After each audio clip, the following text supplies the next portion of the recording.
So, Oh, it's in the words of Bow Selector, don't say fuck or bugger.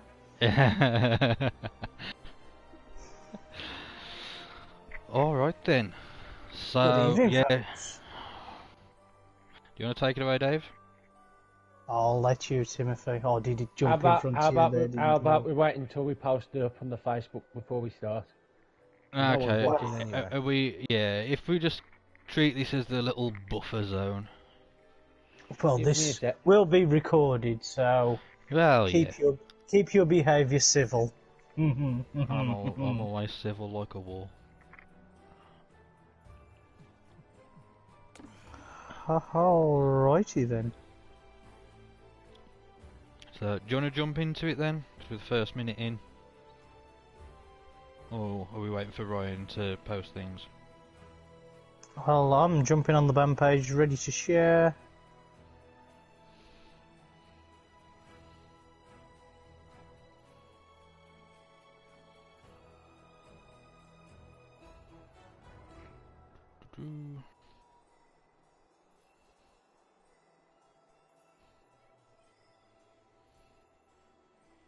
Let's play a drinking game. For every technical difficulty we have, take a shot. Bloody hell, I'll pass out before New Year's. That's the idea. Is it up yet, Ryan?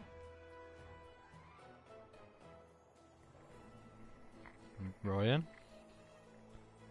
Are you still there?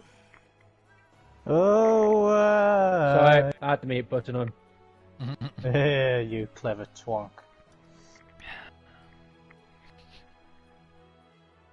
Right. Are we all good? Because we're 2 minutes in. 14 minutes late. Well, yeah, that too. What was I saying about timing earlier? Really Blame- calming down, aren't we? Blame Ryan's spicy sausage. Oh, he likes a bit of spicy sausage, he does. Ooh, let's get dancing.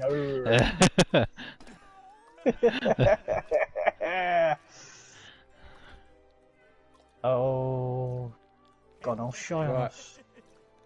What?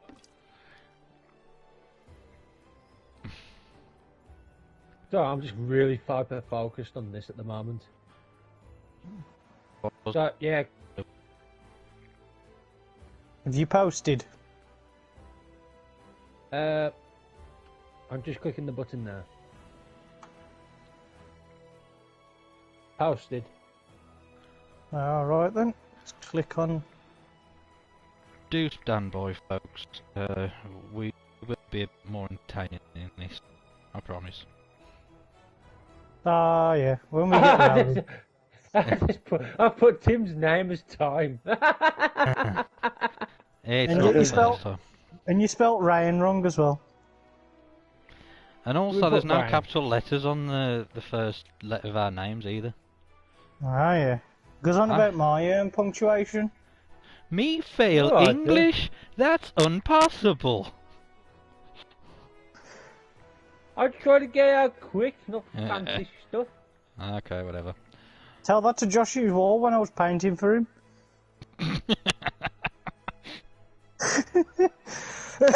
Oh dear. Hey guys, Right. edited anyway.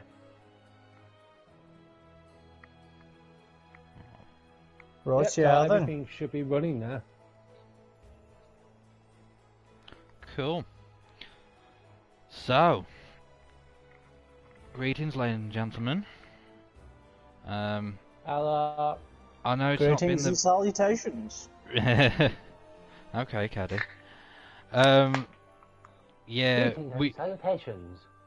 It goes without saying that this year's been a bit of a shit one, but luckily there's less than 3 hours left of it, and to try and get Daddy some Boris can't choke us any harder. Yeah. But yeah, we thought we'd try and get some positivity right at the end, and yeah, no more positive than being right at the end of the shit show. Aye, aye, Captain. So yeah, we thought we'd share some music that as because out this year, there has been some considerably good music, to be quite honest, as bad as everything's been. So yeah, we thought we'd all share our thoughts and our findings with you. So, this one? Beg your pardon, Tim. Okay, well, okay, if you want me to carry on talking. No, I didn't hear. You just cut out then. All right. Yeah, you did. Did You I? just went. Do apologise. That's all right. It happens to the best You of better, us. Dave. You better apologise, Tim. I'm sorry. Okay. Okay? So do you want me to kick this off with the albums that I found this year? Yeah, go on. Yes, sir. You can indeed. All right then. So what I'll do, because I think the consensus is that we're going to leave our album of the year to the very end. So I'm going to start with an album that I found only a month ago, actually, and it was actually, when I first listened to it, quite a high contender for my album of the year, funnily enough. Even as late as it was finding it. But it's an artist called Billy No Mates, and it's her self-titled first album. Sounds like what people called me in my childhood. But yeah, it's. Only in your childhood. Oh. Oh, you're liking me, Dave. But yeah, You're not my friend. it's This an is quite interesting. depressing. Change the subject, quick. I'm trying to talk about the fucking album. Also, whoever's Tim. got this on background, can you turn it off, because the echo is quite distracting. It's all right. It literally just came on. I was just checking the stream was running, and I could hear myself all right. Fair enough. So anyway, Billy No Mates, it's the first album released this year. It's a bit of a... I don't know how to quite describe it. I'd say it's punky, but not in like the very typical 3-chord thrash kind of punky. It's very kind of minimalistic and artsy, and just kind of talking about life as well, and just It's more minimalistic than 3 chords. No, Isn't that what pop? no, but what I mean is, like, when I say minimalistic, it's kind of, it does sound like just kind of self-record, home recording, and yeah, it's not, it doesn't really feel like a full band in that sense of being punky, and it's hard to define, but you know it when you hear it, sort of thing. It's got the attitude of it without the typical sound of it, if that makes sense. And there's there's obviously like the guitar, bass, and drums sort of thing, but there's also like a little bit of synth here and there as well. That's punk. But yeah, it's more like kind of slam poetry put to music in a sense, because there's a lot of kind of, in a sense, rap elements. I was about to say, is how we ended up with Limp Bizkit and... No, it's got rap elements, but it's not like in your face and bragging kind of.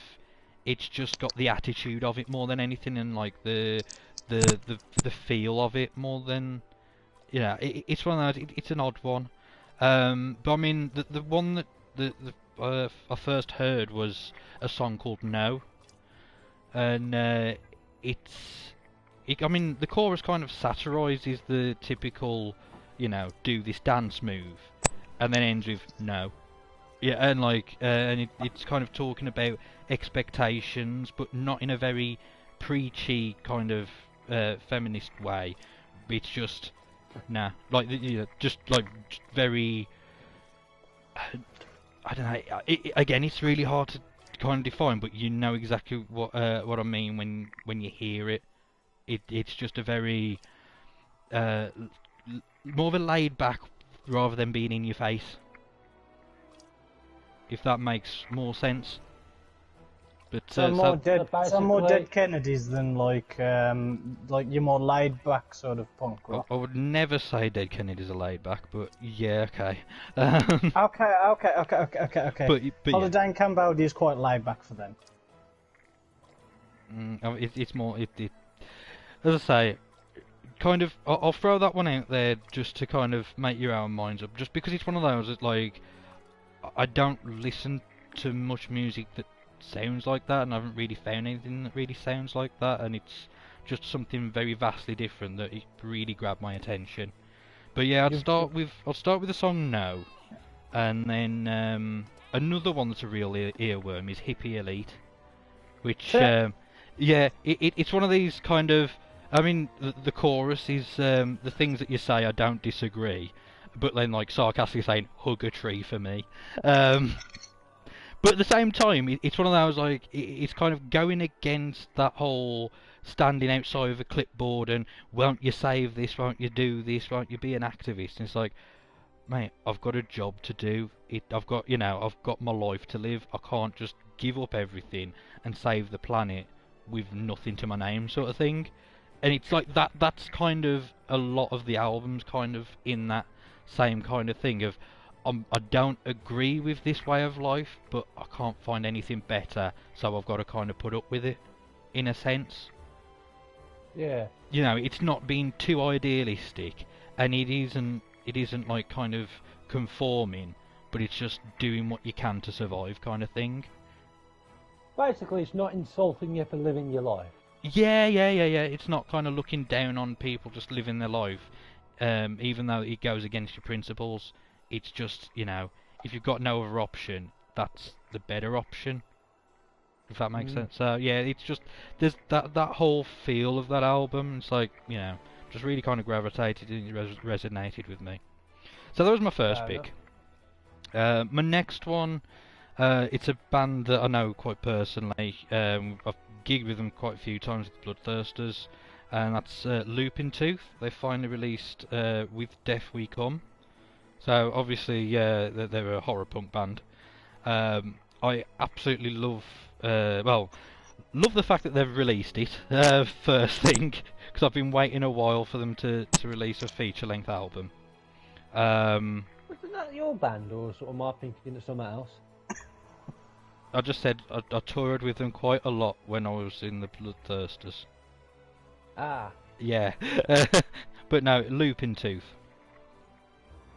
That's my next pick. So I mean it's a little bit of a cheat because I have already know a lot of these songs because I've seen them play them live over the years. But again, it's been this year that they've released them, so it's a bit of a loophole on that one. But yeah, I absolutely love this album. I absolutely love the band as well. I pretty much love every song they've released. If you do get the chance to, I'd say definitely check them out. If they're ever if we ever have gigs again and you get the chance to see them, go and see them. They're amazing. Remember gigs? Yeah, remember gigs. I remember that. Remember. I remember. Oh, I remember. So yeah, my picks for this album, and this was a hard one to pick as well because as I say, I pretty much love every freaking song they do.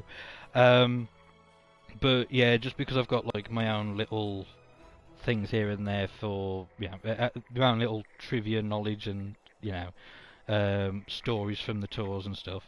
Was so All My Friends Are Corpses. And I know they did a few years ago. They released a version of that, but it was all like ukulele and stuff, which is pretty funny. Yeah. But yeah, there's when they were on tour with Dr. Hell, who are a German band, friends from across the pond.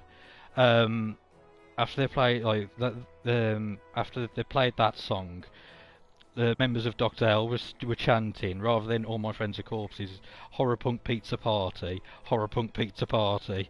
I know I won't be starving because it's a Horror Punk Pizza Party. So it's like that's always got a kind of memory to me. So I'm glad I can kind of relive that every day when I want to now. And then my other another one that kind of grabs my attention just because it's another ballad, and I'm a sucker for ballads. was I wish I never dug you up. Wow. Yeah, but it is nicer than it sounds. Wow. It sounds nice. No, it is. I definitely recommend them. Like when as I say, it not just the album, just go through the whole discography, whatever you can find. They're an amazing band. So moving on, Cancer I'm not running Slug. off. I'm trying to get the cat out of me. Okay, Cancer Slug have had 2 albums out this year because Alex Story is a fucking writing machine. But yeah, like it's a little bit of a kind of a backstory. It was like last year tragedy I never stuff. got to meet him. I never got to. Yeah, never got to meet Alex. Well, just kind of But going back. I'll to... say this: I Go on. am shit, but at least on me. See, I mean, I'll get into it in a minute. But yeah, I'll let you go now. I'll let you do your thing. But yeah, so last year they unfortunately lost their longest serving drummer, Mike Horgan. Rest in peace, Mike Horgan. Let's say that the longest serving drummer, because Cancer Slug as a band, they've had, members come and go like nobody's business. They can't seem to hold on to a guitarist. I mean, Alex Story's back on guitar for these 2 albums. Can relate.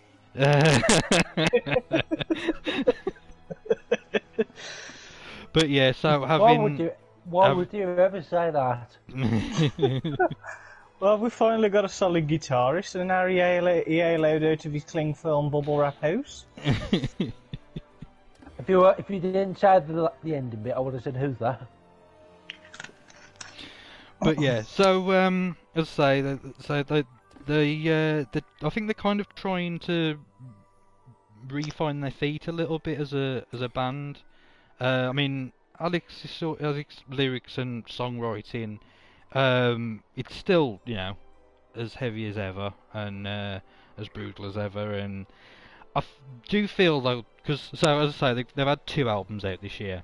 The first one being the Courtesy Flush. I don't want to do this album down too much, but it doesn't feel as tight as other albums, and there are some decent songs on this one, but I don't think it's going to be one of my favourite ones. As I say, I don't want to do it too. Same situation. Go on, I was sorry. going to say it's the same situation as when Green Day did that trilogy thing. No, I don't. Well, I mean, to be honest, most of it. Go on, sorry. I was saying like they did 3 albums, and I think between most of it was between the 3 was garbage. Like they could have took the best out of the 3 and just made one really good album out of it. I ain't too sure about that. I don't think there was that much quality in Under Stress. Maybe enough. Maybe enough for an EP. Never listened to it, so I can't judge. But so no, I wouldn't say that at all. I think it's again, as I say, trying to find their footing, and they've got, as I say, got 2 albums out, and this one, as I say, it's not a bad album, but at the same time, it's kind of, I don't know. There's just some. I mean, maybe just because I've listened to Cancer Slug for years, and I've gone through their whole back catalogue at this point. But yeah, and there are some decent songs. Situation. Probably the same situation as Avenged Sevenfold, because they've never been the same since they lost the Rev. I don't think it's not that it's not that stark a contrast, but it's just something in there for that. But just for that one album, as I say. But yeah, I don't really want to, as I say, don't want to dwell on it and don't want to do it down too much. And I mean, mentioning Mike's passing, there is a eulogy song on there for him, literally called Mike's Song. And then let's see, other songs that kind of stand out to me. Funnily enough, there's a song called The Black Death, which talks about doctors in plague masks and building the bodies in a pit and stuff. And it's like makes you think, well, this pandemic's not as bad as that one. So I mean, I suppose there's that takeaway from it. And then there's the title track, Courtesy Flush, as well, which is just kind of, I suppose, a misanthropic kind of anthem. But yeah, moving on to the second one, Moonlight Martyrs. With this album, I think the songwriting is a lot tighter. There's a lot, it's reminds me of first getting into Cancer Slug and getting into, there are songs that remind me of, when I first heard the band. So I feel like with this one, as I say, they're trying to find their footing. I think they're definitely getting a step in the right direction with that one. So I mean, my picks for that album, like two standout songs, was "Love How You Hate," song of Lilith, I should say, and my favourite one is "Beware the Moon." But Dave mentioned one song called "Me," which is from an album There's a long song ago. called Tim. No, there's a song called "Me." Yeah, he was quoting the lyrics on shit, but at least on me. There's one song on this album that has a similar kind of feel to that song, called "Dancing Through Hell," and it's kind of like a 3/4 kind of waltz. And that it's I'd definitely recommend that album. Out of the two, I think that was my favourite, but I would recommend both of them. Yeah. Okay. You're talking to a guy who listens to a wide variety of things, and with Ryan, I'd say he's more of a prog guy than a punk guy. Yeah. I mean, even though he wears a battle jacket, which make it look a bit scruffy, and bam, you're a punk. I don't know why you assume I'm a prog guy. Ryan, what's your favourite band? Black Sabbath. Oh, I thought it was Rush. Rush is very hard. Really, I'm a bad friend. I tell him I don't know the Ramones the other day, and oh Jesus Christ! I don't know. Rush is very I know hard, nothing about music. I've been saying it for years. Well, I don't know. I sometimes feel that myself, and then I can go on a tangent on bands that no one's heard of, like Cancer Slug, for example. And another band that no one's heard of, Days and Days. They've had a new album. I know them. Yeah. Do you? Tim, you know what I'm talking about? All these bands. Yeah. Are you sitting in there in your fair trade slippers and you're a side shaved head and your long beard and what's another vegan hipster choice? Wouldn't I look like you from a couple of years ago? Hey! Hey! Oh, you bitch! Oh! Yeah, pretty much. So anyway, Days and Days. I mean, I mentioned this band as part of my pick of 10 albums. Well, then again, I also picked Cancer Slug as well. But hey, we're moving on. So I'll be quite honest. That Rogue Taxidermy album was the only one I've heard in full, and I've heard like a few other song, bits and pieces here and there. But yeah, if there's any fans out there of Days and Days, and I'm talking out my arse, and it's like, oh yeah, that's nothing new, I do apologise. But yeah, I think compared to Rogue Taxidermy, the production value is a lot higher now.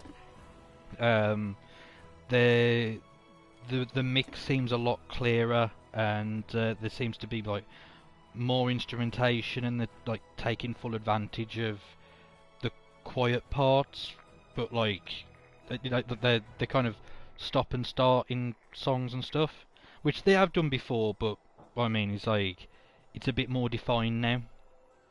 And then like going with the instrumentation, I know they've like put like mandolin and banjo and stuff in before, but it's a lot more prominent in this album than it was in previous work.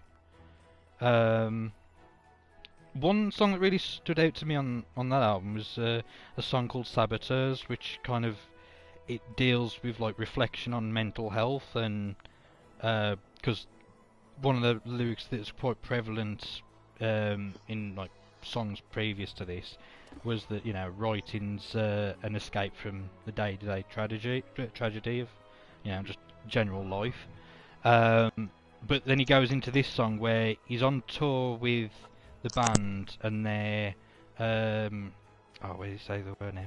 They're in Alaska, and he said, you know, I should have been appreciating the history and the mountains and all this kind of stuff, but instead he's writing, you know, he's got his guitar and a pad and a pen, and he's writing another song, and it's, you know, it's just that kind of, you know, constant catch-22 situation of, you know, playing music to get out of a situation, but you're still in that situation even though you're making it as a musician.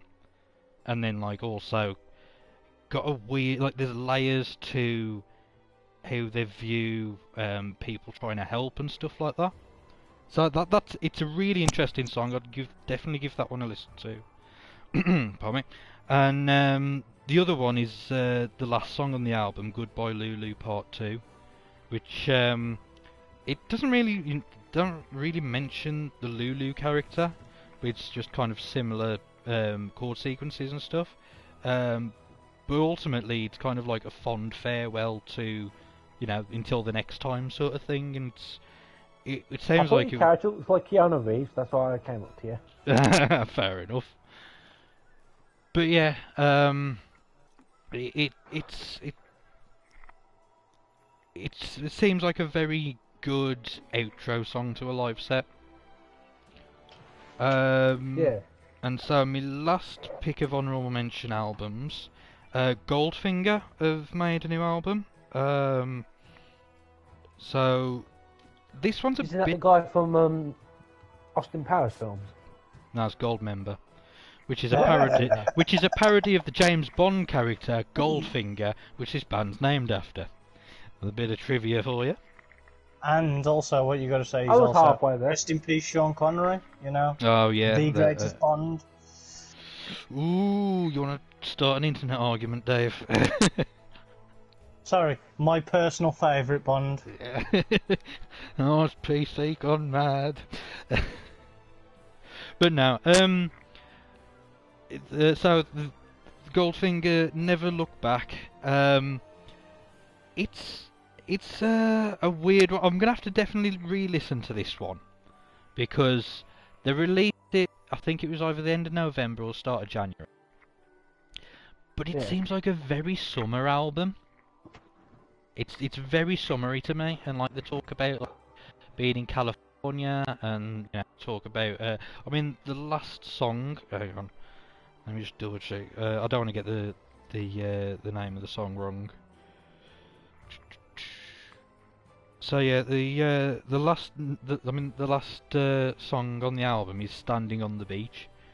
You know, it's just very summery, and I don't think it kind of, yeah. It does say it's a good album. I will definitely re-listen to it, but it sounds more like an album I'd throw on a barbecue rather than having Christmas dinner to. So, but yeah, picks for that one. I know you had specific albums other than Christmas songs. But you know what I mean. Like when you've got a summer feel, you know, because I mean they've got a lot of ska and reggae influences with a lot of their songs as well.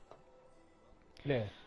But yeah, I mean the first song I heard is the first song on the album. It was on a Discover kind of playlist.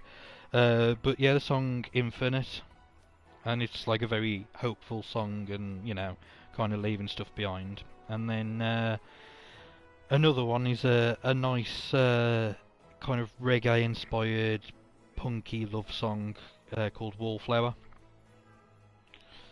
So yeah, that's my album picks anyway. Did you want to go on to songs, or did you guys want to go on to your album picks? I suppose the best of my honourable mentions. There's only really one, and it was only because it would have been my album of the year, if not for the album that was actually released this year, and the fact that I was an idiot, and I was like, oh yeah, Easter is cancelled. I thought that was this year for some reason, because Easter was cancelled. So, But one of your my albums. honourable. Oh, Oh, Tim's gone. Tim's gone. Am I? Yeah, he's could back you now. repeat that again, Tim? Because it was So- a bit. Okay. So, one of your albums for 2020 is an album from 2019. Yes. Yeah, okay. But it's by The Darkness, so I don't give a flying shit really because it's a fantastic album. Yeah, but then I would also have to mention Church of the Cosmic Skull. Well, you unfortunately, can mention Church of the Cosmic Skull. Loz might be hovering in the comments somewhere. You never know. Okay. I dare send him an invite. I don't want to bother him. You know, he's got a. You know, he's part of the cool kids, so. Look at the fireworks, viewers. Look at the pretty fireworks. It's the only ones you're going to see when you're stuck inside. So, Ryan, do you want to share your album bit on? I'll get my words out at some point. Honourable mention albums. Well, I didn't know we were supposed to stick to just the 2020. Because most of my stuff is from the 80s. Yeah. Okay. Well, it's honourable mentions. Well, tell you what then. What? Should we have a segment at the end talking about like our kind of listening habits, and we can mention. Because I mean I've got nothing prepared, but I'm sure I can fluke me way Ruffle through. something. Yeah, because I've got. You guys do it, but I'll go through what I've been listening to now while I'm here. Okay. I'll start it off. Because it's all kind of rolls into one thing. Because most of the stuff I've pretty much either first listened to this year or gotten really back into it. But start off, I've been listening to. I put it up on the thing. Queen Sheer Heart Attack. Yeah. And some general Queen hits in general. I've already said that, but nah. Funny thing, I was watching the Freddie Mercury film, right? Okay. And I thought it was complete crap. It's a surprise. But I like the music, so I think it was like the next day or something. I was having a guitar lesson back before everything went down, and it was like, and my teacher was talking to me about Queen, and he was like, "Are you telling me the proper story behind this and everything?" And the actual story is far more interesting than what the film did. And so much like John 'Cause, Lydon then. So, You say John Lydon then. beg your pardon. You went cut off there. You sounded so much like John Lydon then. I don't know who that is. Johnny Oh Rotten. my fucking god! Johnny Wow. Rotten. There's this one. I think it's an interview with Conan, and he's got this autobiography, and he's got like load of stories and stuff. And at one point, he literally says, "The truth is much better than the fiction." He's like, much more interesting than the fiction. And the way you said it just reminded me of that exact like thing that he says. Like the true story. You telling the true story. That's a lot better than the film. Yeah. Anyway, Go back on. on subject. Yeah. He told me to listen to Sheer Heart Attack. It was like some of the earlier stuff, so it was in between, before they went full on poppy sort of thing, like the hits. Yeah. But they still had a bit of element of the prog rock they started with. So Okay. it was a really nice blend of the two styles, and there was some really good stuff on there. You got like Killer Queen, which was probably the hit off that record. Yeah. I think everyone will know that one. It's a really good track, but you also got stuff like Brighton Rocks, which is really, really good. Where he's got like a 2-minute long solo in it or something like that. Okay. And unlike when Slash tried to do a 20-minute solo, Brian May can actually keep it up. Shots fired! Oh. Okay. Anyway, and we also got some interesting stuff because Freddie Mercury doesn't sing on every song. Oh, doesn't he? No, I can't remember how many songs. I think Brian May might sing on one of them. Don't quote me on that. But I know the drummer sings on one of them. I can't remember the name of the track, but anyway, look it up. It's a really good one. I remember it being my favourite one. It's so good, I can't remember the name of it. Yeah. This is why I took notes. And this is why I've got my phone next to me with my notes. I've got the laptop out. Same. Oh, he's got a laptop out. Oh. The fact up. Next you'll be saying you wrote yours in a cafe. Oh. What cafe Well, is open? While sipping overpriced coffee. Yeah. I'm sipping it because it's expensive and tastes like shit. It's technically a two-part song in it. The Oh, part okay. I'm referring to, it's called Tenement Funster. I don't know, it had a really nice chorus to it, and I just really liked the chorus. Wasn't anything too complex, I just really liked it. Fair enough. I've been listening to a few of stuff. I think I listened to The Game, that album. Not as good as Sheer Heart Attack, but still alright. I got my granddad, before he passed away, lent me a few Queen greatest hits stuff, so I've been listening to that.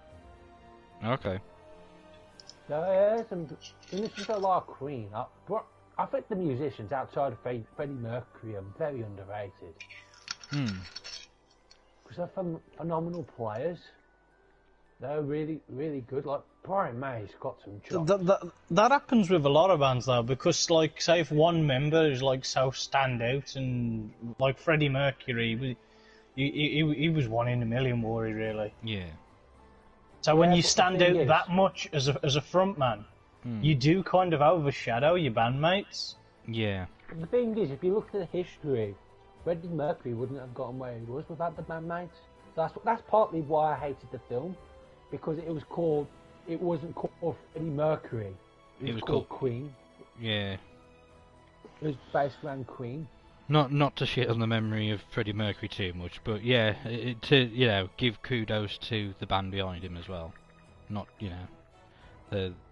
it was one of those like I think through death everyone becomes a legend, but I don't know. I think it's testament to the fact that they're still, even without Freddie, they're still they're still touring with other singers, and they're still trying to recapture some of that magic and still wanting to perform and stuff. I think where Queen went wrong though is they didn't do what AC/DC did of all things.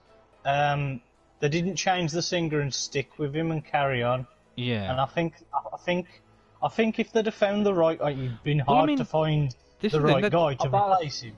They have been touring with Adam Lambert quite a lot. Yeah. But the thing is, I think Dave's referring to straight after, like AC/DC did, but Bon Scott was not on the same level as Freddie Mercury, though. Well, I don't think Brian Johnson's as good as Bon Scott, but he's had the bigger hits. Yeah, but no, that's what I'm saying. Like, Bon Scott wasn't appreciating his time, really. That's the thing you got to remember. True, we're more young'uns, eh, we, in comparison to when these bands was big. Right but, then. Yeah, back onto the stuff I was listening to. What else was I listening to? I've been listening to I got back into Thin Lizzy a fair bit after I watched the films. Ironically, watching another film, but I actually liked this film. Okay. Because unlike the Freddie Mercury one, where it was just supposed to be entertaining, this one was a full-on documentary based around Phil Lynott, not Thin Lizzy. So, Ryan, can I just interject at the minute? Are you just picking the albums that you've already shared on Facebook? No, only two of them. Actually, probably three. Hang on. Alright. No, but... He's going to work his way through all of them. He was hoping you wouldn't notice. No. Like, I could talk about Thin Lizzy, but the thing is, I've been listening to multiple Thin Lizzy albums. It's not just Jailbreak. Right. Yeah. Like, same again, like, I've been listening to Motörhead a lot recently as well, but it's not just Ace of Spades. Yeah. So I've got two other ones that's come out this year, actually. I've got one that was technically re-released this year. Go which on is a then. bit interesting. I'll go for Thin Lizzy a little bit, then I'll get into the interesting one. Like, obviously Thin Lizzy, I've been listening to a lot of not the hits necessarily, like, I've been listening to Black Rose, the album, Have you heard that? You'd have to name some tracks off it, because I'm not It, most familiar with Thin Lizzy. Yeah, I haven't really listened to him too much, Thin Lizzy, to be quite honest. I have been meaning to, though. If you can give me some recommendations where to start, so, you know. Black Rose. So, yeah, okay, I kind of gathered that, Jailbreak and Black Rose are two good ones. Just looking through the discography, actually, it's quite intensive. I think my dad's got that You one can on pretty now. much, you can Go on. pretty much pick up anything from them, and they'll be pretty solid. There'll be some interesting. Okay. But I think, from what I gather, Black Rose is where they started to go downhill. Ironically enough, despite it being a really good album.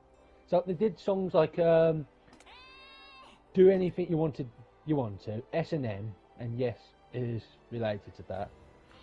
Waiting for an Alibi, Sarah. I've been My waiting for the mum loved Sarah, that song.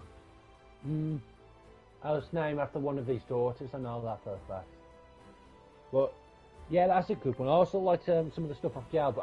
I want to learn Romeo and the Broken Heart, I think it's called. Something Romeo. Hang on. It's like- Romeo it's and the obviously- Lonely Girl. That's it.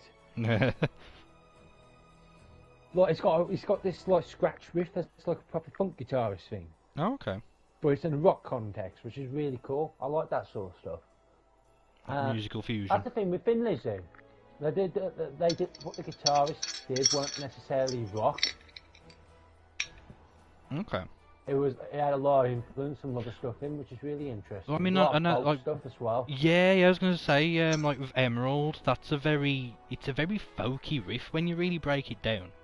But because it's like dual guitar harmonies that are, are in a Marshall stack sort of thing, it just gives it a different vibe to it. Yeah, like Whiskey in the Jar. Like Mm. it's funny because I think that's a great cover, but Thin Lizzy hated it. They hated that cover because they didn't want to do it originally. It was just something that the producers forced them to do, and it got really famous, obviously. Yeah. And then Metallica butchered it. Shut up, Ryan. It's awful. See, I saw them play that at Sonisphere, and James Hetfield said it's his favourite song. Yeah, it might be better live, but the recording they did for it is awful. Have you seen the music video? Ryan, I grew up being a massive Metallica fan. Of course I've seen the fucking video. How's the music video having a party and watching lesbians go at it? Only anything to do with Whiskey in the Jar? They're probably all drunk off whiskey. I mean, that one woman it a pukes song up in the based on- toilet, probably off whiskey. I don't know. They're just having, it's a good song. Who doesn't like a house party full of lesbians and listening to Metallica play live in a fucking house party? Ryan. Except just the Metallica bit I don't like. Ryan doesn't like fun. Yeah. No, Yeah, Ryan. Don't worry, Tim. Don't worry, Tim. There is more opportunities for me to shit on Metallica while I'm doing this. Alright. Thin Lizzy's just great. It's just good stuff, good melodies. He's really good lyricist as well, which is interesting. I don't normally notice that, but he's a poet and he knows it. But moving See, on. you're One saying album about poetry. I'd refer you back to Kansas Slug. Some of them, it's just it's so poetic. But go on, I've had my say on them. look it up. The next thing you ever heard of the show Cowboy Bebop? I've heard of it. Yeah, Heard yeah. of it. Well, I just walked into a record store one of the days. Like my dad took me to Warsaw just so I would not go insane for a little bit, just before everything went. Hey, back he into took you lockdown to again. Warsaw to not go insane. That's how bad it was. Jesus. I think we Anyway, know I the was effect looking that around it'd the have on shop. me. I was looking around one of the record shops there, and they happened to have the Cowboy Bebop theme album there, and I was like, yeah, I've got to have that. It's surprisingly decently priced, so I bought it. The thing I noticed about it, it's got no name or anything on the front of the picture, so it looks like an anime equivalent of the Gorillaz. If you had no idea what Cowboy Bebop is, Oh, okay. it's kind of funny. It's obviously not that, but Yeah. just if you have no idea and you just saw it on the shelf, that's what you would assume. And it's basically a jazz record. It's a big band jazz record, which is Oh. really cool. Hang on. I just want to point out a comment that we've got on the YouTube channel. Yeah, from sorry, I'm a dyslexic trying to read a screen name. Nastranai, if I'm pronouncing that wrong, I do apologise. But the comment is, I tune in and hear who doesn't like a bar full of lesbians. Interesting. Go on, Ryan. Sorry, I just had to mention that comment. Glad someone's got amusement from this. Oh, exactly. We put it out there and make someone laugh while we. Anyway, But go on, you're saying about Cowboy Bebop. It's basically a big jazz album, essentially, because I've only seen bits of the show, but I need to properly watch it. But it's really good. It's just this jazz record, which is really contrast compared to. It's like a cyberpunk space world. Oh, okay. So it's got this really interesting contrast. Like, I think if any other show did it, they would have like either synths or heavy metal stuff. But Cowboy Bebop went for a jazz thing, and I think it made it really stand out. Okay. It just happens it's got some really sweet melodies behind it, but it's also got soft moments and stuff like that with harmonicas and that, which is really interesting. So a bit more like the Western kind of cowboy kind of sound as well. Yeah, it's got a bit, because obviously it's sci-fi cowboys essentially. Okay. I mean, I don't really know what the show is about or what it is or anything, so just kind of going from your description. It's kind of not bounty. It's basically if The Mandalorian had a sense of humour. Oh, okay. It's not minus Okay, the no, obviously. I can get that. I can understand. I can kind of grasp that concept of it being like an anime and being comedic, but also being kind of like a western. Yeah, Don't get me wrong. It's not a comedy. No, all, but it's yeah, got a sense of humour. yeah. I get what you mean. So, Alright then. it's a pretty interesting show. Like, I tried to get a lot of friends when I was at work to watch it, but they wouldn't watch it because it was old. And I just looked at them like, oh, I ain't watching your crap then. Okay then. Anyway, I like how they put the word friends in quotation marks there.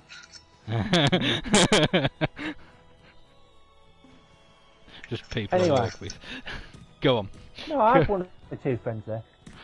Oh, okay. But yeah, Anyway. enough about work.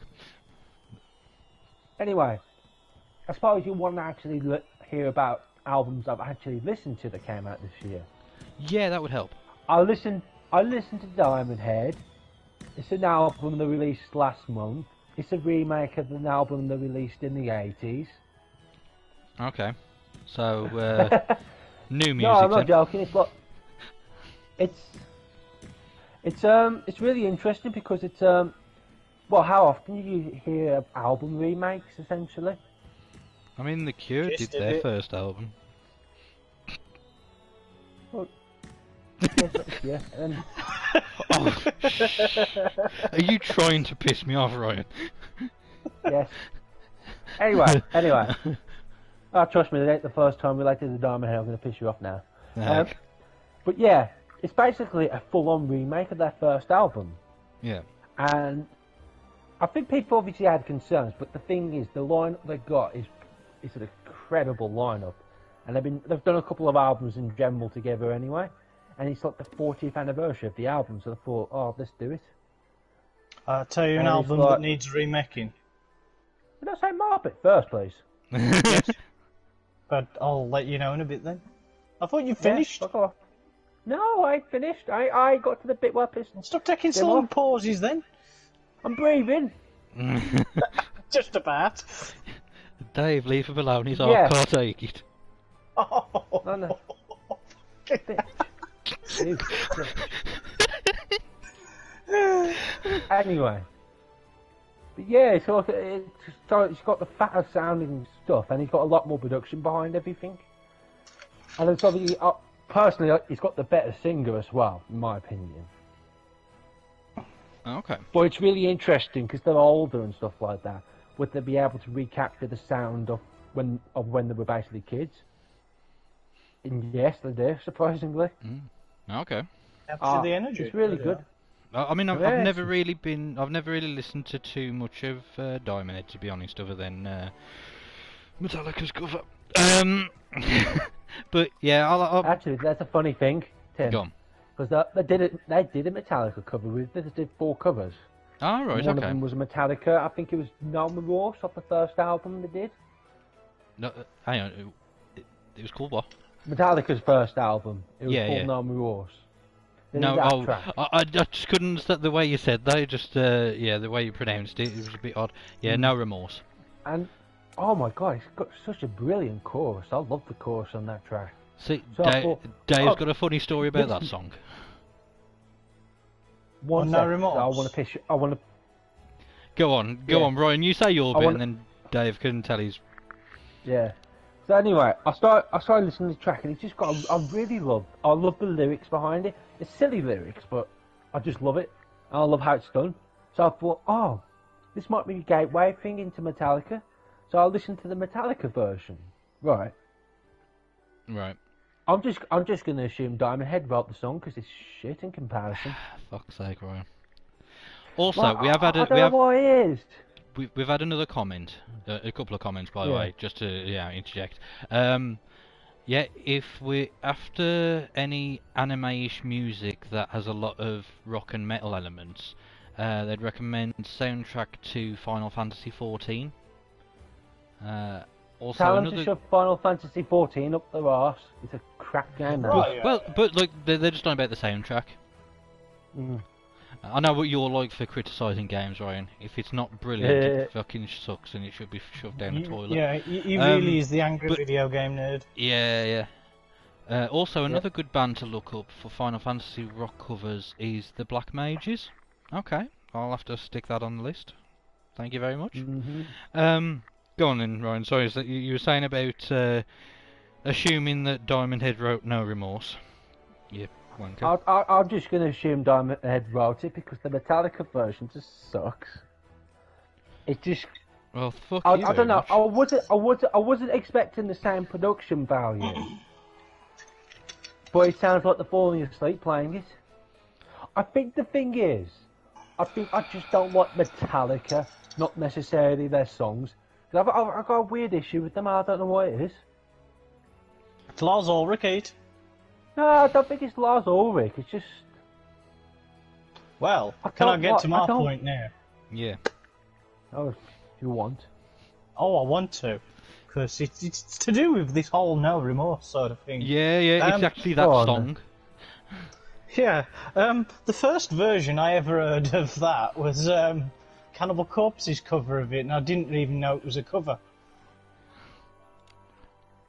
Yeah. Yeah, same And thing then, basically. then I heard the Metallica version, because I listened to Kill 'Em All, which, I must admit, to this day, is Megadeth's greatest album.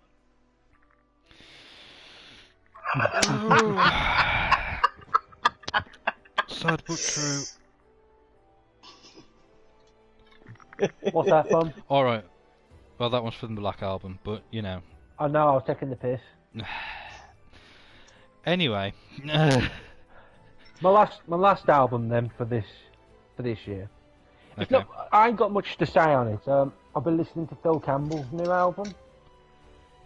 Okay. I say listen to it. I've literally just listened to it today. I just stuck it on the record player and everything. Mm. Really good production value behind it. I'll say that now because it's one of the best albums I heard through the system. Okay. It's always really good. That is.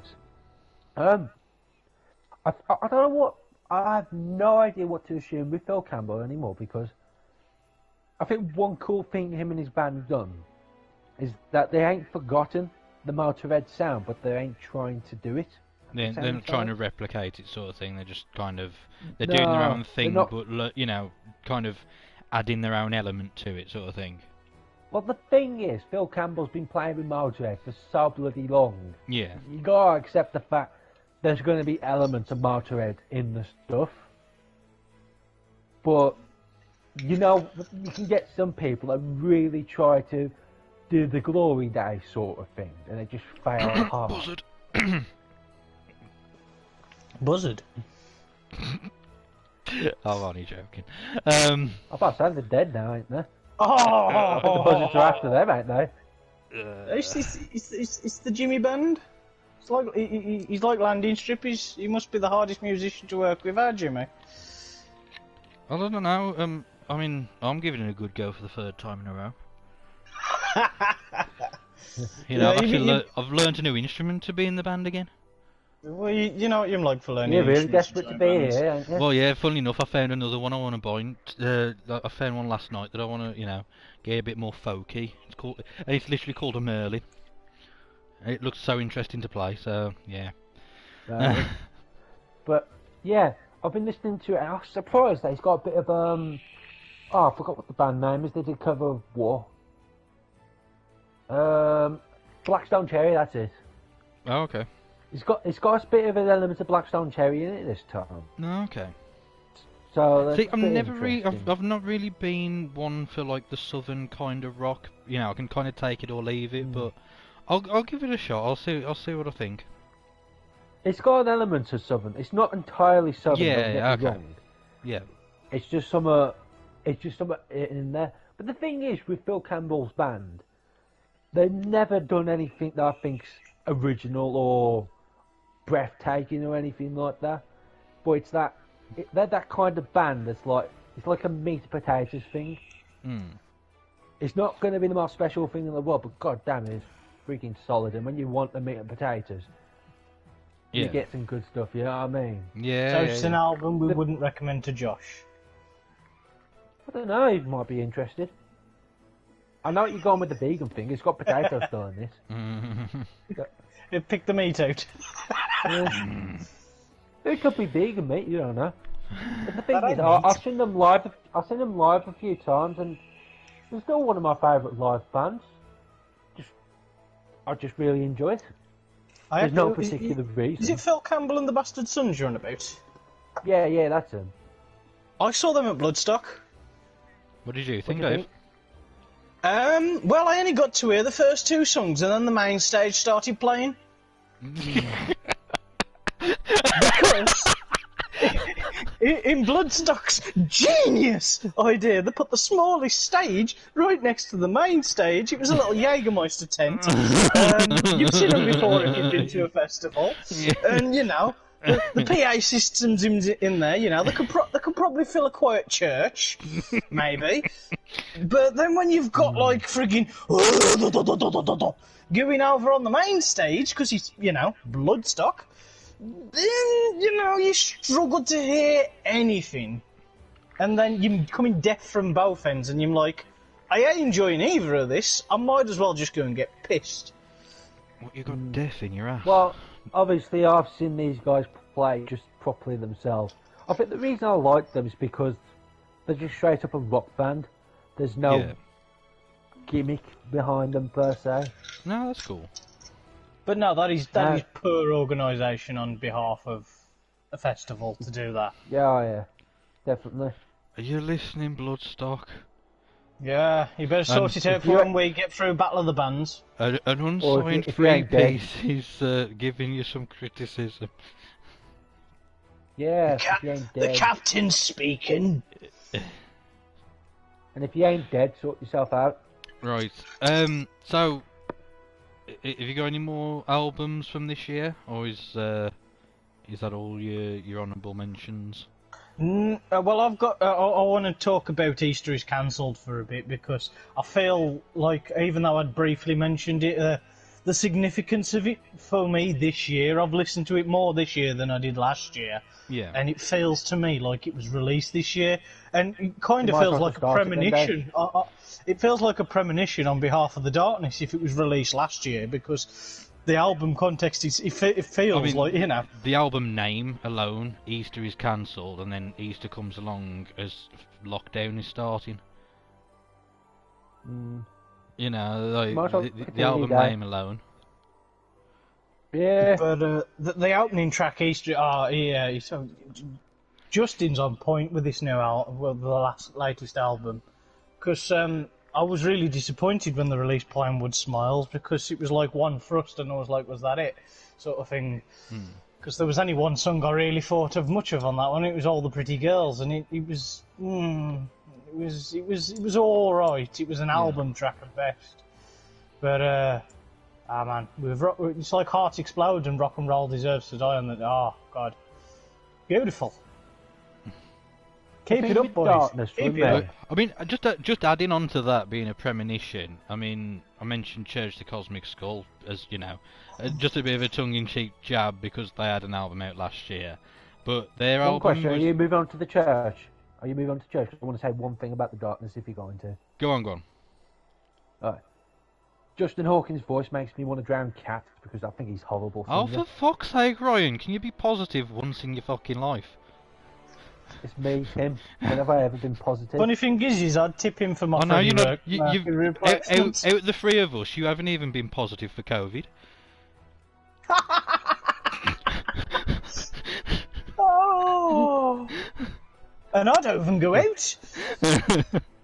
But anyway, so I was going to say about with being a premonition, and I mentioned Church as a bit of a jab at picking an album from last year. But their latest album was Everybody Is Going to Die. But funnily enough, the album ends on a song called Living in a Bubble, which I just thought was amusing. When was that released? Last year, when was it? I don't know when. Yeah, at some point last year it was released. Will it be 2 years ago soon, lads? Oh yeah, only a couple more hours to go. Yeah. Thank So- fuck. Mm. If 2020 was a year, it'd be Katie Hopkins. 2020 was a year. No, I don't think Katie Hopkins is as bad as 2020, and that's saying something. Faces. Can I just say, I hate these people, these jokes. Like, as soon as 2021 comes around, everything's gonna be fine. Oh no, no illusions that tomorrow, tomorrow's just going to be another day. But I do think it's just having the stigma of not being in 2020 anymore. I think just that alone is enough of making people feel a bit more positive that we're not in that bullshit year anymore. And also that we do have vaccines being rolled out now. So to be honest, I mean I'm under no illusions that it's going to be the miracle cure and stuff. But if it does all go well, I hope that we're seeing the beginning of the end. So I feel like that there's and because it's at the end of the year, people are a lot more hopeful. Well, I will I'm say just saying, this I know about- this. Go on, Ryan. Thank you. I was just saying, look, I've seen people put it up online, and I think these are the same people who are they will go out of their own tier things to go to another one for a curry or something like that. Yeah. So I assume they're stupid enough to assume that it will end in 2021. Yeah, that's the part that I do disagree with. But I think if we can raise a bit of morale, even if it's just an arbitrary number, then I think we can kind of live with a bit more hope than we had before. The problem is, it's not the hope I think people need. It's they need a beating in the head to learn how to deal with it. Yeah, I know. I do understand that. Right. Everyone so- involved is just an idiot. Now move on. Yeah, because trying to raise positivity out this year, not plunge it into darkness. And I forgot Yeah. what I was going to talk about. What was we talk? What was Well, we we're talking supposed about? to be talking about music from this year, but should I get us back on track a little bit? Because I've got a load of singles and EPs and other one-off songs and stuff like that. Yeah, go for it. So I've got quite a few here. First one I want to mention, just because of how much, especially, well, I say last year being 2019, how much I heavily got back into this band. Well, I say band, I really got back into him. And this year, Villy Vallow. Who's him? If you, What about she? Jesus Ryan- fucking okay, Christ. okay. Here's a history lesson. If Oh you my were God. if you were around in the alternative rock, metal, goth, whatever scene, him, like the logo of the heartogram was absolutely plastered fucking everywhere. You couldn't move for the bastard thing. If you asked that question about 15 years ago, people would look at you fucking funny. Not that they don't already. But yeah. But like, yeah. I would be about 15 years ago, I think. But this is the thing, like, you know, I mean, I remember, like, this is how much I miss the mid-2000s a little bit, even though we did have our fair share of shit music even back then. You had stuff like, you know, Evanescence, and I mean, even him.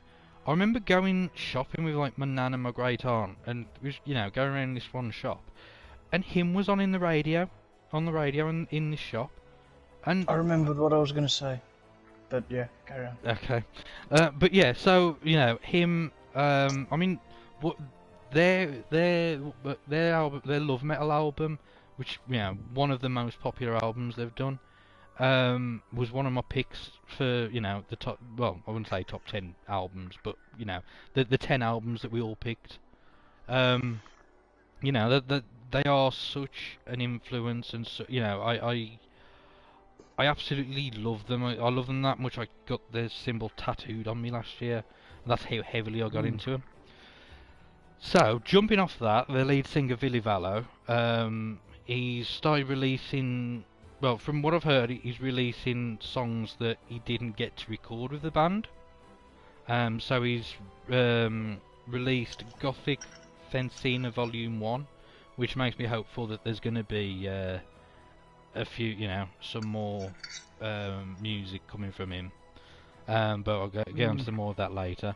So yeah, and when you listen to it, I mean, I know, you know, because I'm, again, kind of listen to him quite heavily, and there's, you know, nuances there that it doesn't sound like a direct copy of him, but it does sound close enough.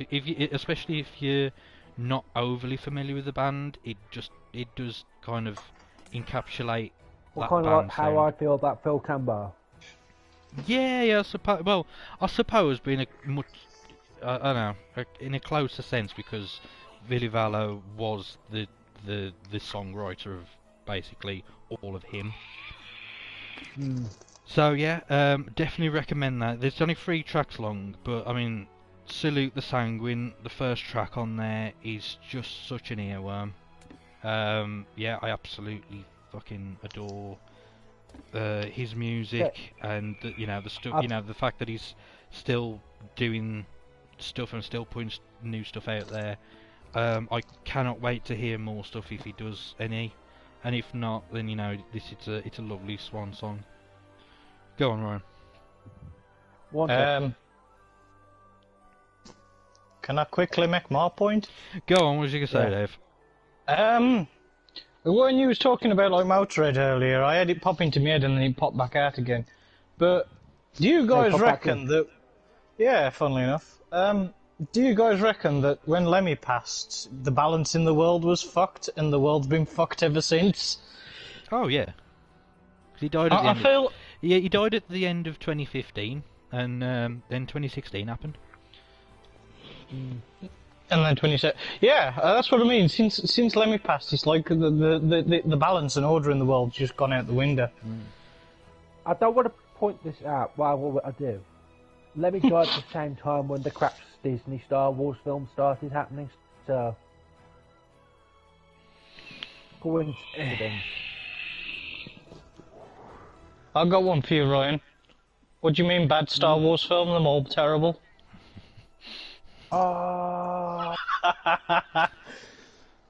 Take that, Mr. Negativity. Anyway.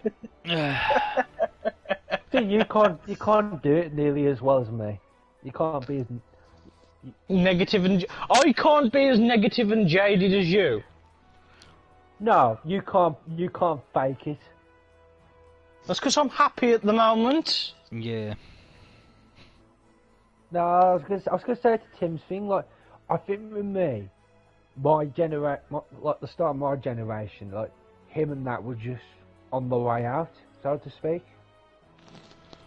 That kind of makes sense. It really does, Tim. To be fair, because he's a couple of years younger than he's half a decade, ain't it? Really. Yeah, we kind of like. And look, I suppose we clung on to, what was special about us growing up, and yeah, then these new kids with their, fangled music, these whippersnappers come with their 1980s rock, their Thin Lizzy and the Diamond Head, and replace all the stuff that we had in the mid 2000s. Yeah, because in my school, what Go was on. popular was Black Veil Bride and Asking Alexandria. oh, well, Two to be honest, prominent ones. I hate so bad on Black Veil Brides. I do think they get a lot more hate than they deserve. Yeah, I was like, this is the thing, when they first came out, everybody either praised them, saying they're the best band ever, and everyone who didn't like them was they were the worst band ever. And I was that Yeah, I was definitely minority. in that line. I was that minority where it's like, oh, they're all right. It's just, the modern day equivalent of hair metal to me. It was like the modern day equivalent of Motley if you Crue or listen to something. their if you listen to their song The Legacy, it's basically Kiss meets Motley Crue, but like with a modern recording. And that was the thing. It's like I knew what they were going for before I even heard that. When I saw them, it's like, oh yeah, they're just trying to be, modern day hair metal. That was all it was, And then when I heard the music, it's like, yeah, that fits. Yeah. But the thing is, as well, though, there's two things for me. One, I didn't like the fans mainly. I found The Black Veil Brides fans are the worst. Well, They are the worst. Any hyped up So group. Because I found that when they first came out, because they had all the makeup and that, they looked very girly back then. But Problem so was did is hair they metal. Time. No, the problem was with Black Veil Brides is they were pretty boys that put makeup on. At least with Kiss, they were ugly fuckers and they put makeup on for a reason. Okay. Yeah, That coming from a massive Kiss fan. Yes. Yeah, Well, so you Paul can say Paul that. Stanley's the pretty boy of the group. The rest of the other ones look like they've been sipping a bit too much of the cold gin, if you catch my drift. but the thing was, I completely skipped what was considered my generation's music. I So did I. latched onto Motorhead.